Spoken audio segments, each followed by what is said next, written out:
नमस्कार। आज का जो विषय है हिंदू अधिनियम 1955 की धारा 11 है। ठीक है ना? बड़ा अच्छा विषय है। यह शून्यकरण, विवाह का शून्यकरण हो जाना। अब ये जो विषय है ये विशेष केसों में देखने को मिलता है। ठीक है नहीं? हर कोई इस तरह से शून्य नहीं होता, शून्यकरण नहीं होता। ये विवाह शून्यकरण कब होता है? और एक शून्य होता है। ठीक है ना? शून्यकरण जब होता है, जब कोई समस्या इस तरह की आ गई है कि पहले हमें पता नहीं थी और बाद में पता लगा कि हम सहपिंडीय हैं, जातीय रूप से सहपिंडीय हैं, जिस कारण से विवाह अब शून्य होगा, जबकि आप पहले विवाह कर चुके हो। ठीक है ना? इस तरह की चीजों को हम शून्यकरण कहा जाती है, कहते हैं। ये इसकी परिभाषा है। ठीक है ना? धारा 11 के अंतर्गत जो व्यवस्था दी गई है कि शून्यकरण विवाह कब होगा। कोई धार्मिक अनुष्ठान होना था, वो नहीं हुआ है।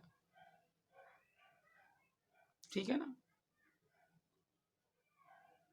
या कोई चीज ऐसी थी कि कोई शर्त थी कि उसके बाद ये होना था और उसके बाद वो नहीं हुआ। ठीक है ना? अब जैसे कि 18 साल से कम उम्र की शादी हो जाना। ठीक है ना? हालांकि विवाह अधिनियम के अंतर्गत इसे अपराध माना गया है, लेकिन 16 से ऊपर शादी हो जाना किसी लड़की की, ठीक है नहीं, और 18 के बाद गोना वोना करना, तो 18 से नीचे जो है वो शून्यकरण थी शादी। लेकिन जैसे ही 18 से ऊपर जाएगी वो शादी वैलिड हो जाएगी। ठीक है नहीं? ठीक है। लेकिन उससे पहले जो है शादी शून्यकरण है, क्योंकि शादी तो हो गई है लेकिन शादी के अंदर वो चीज़ें नहीं है जो होनी चाहिए। ठीक है ना? तो कोई भी याचिका जब प्रस्तुत की जाएगी धारा 11 के अधीन, मतलब कोई इस तरह की वादा आ गई है शादी होने के पश्चात, तो वो विवाह शून्य मान लिया जाएगा। ठीक है ना? बहुत तरह की बाधाएं आती हैं, समय परिस्थितियां, या जैसा मैंने पहला उदाहरण दिया था कि शादी करते समय हमें ज्ञात नहीं था कि हम सहपिंडी हैं। ठीक है ना? लेकिन हमें बाद में शादी होगी, शादी होने के बाद पता लगता है कि ये शादी इस तरह हो गई और वो शून्यकरण की कैटेगरी में आ जा रही है। क्योंकि जब शादी की थी तब तो कोई ऐसा बंधन नहीं था। ठीक है ना? तब कोई बंधन नहीं था, तो इसलिए शादी हो गई थी। जब पता लगा तब वो शून्यकरण की श्रेणी में आ गई। इसी तरह शून्य क्या है? कोई शादी शून्य कब मानी जाएगी? कोई शादी शून्य जब मानी जाएगी जब वो शादी शुरू से ही शून्य है, अर्थात कोई धार्मिक अनुष्ठान रह गया है, या कोई शादी को जिस लड़की से हो रही थी उसे क्लियर कट, साफ सुंदर, अच्छा बताया गया था लेकिन वो वैसी नहीं है, या उस लड़की की शादी होनी थी उसके बजाय किसी लड़के से शादी करते हैं, तो वो भी शून्य होती है ना?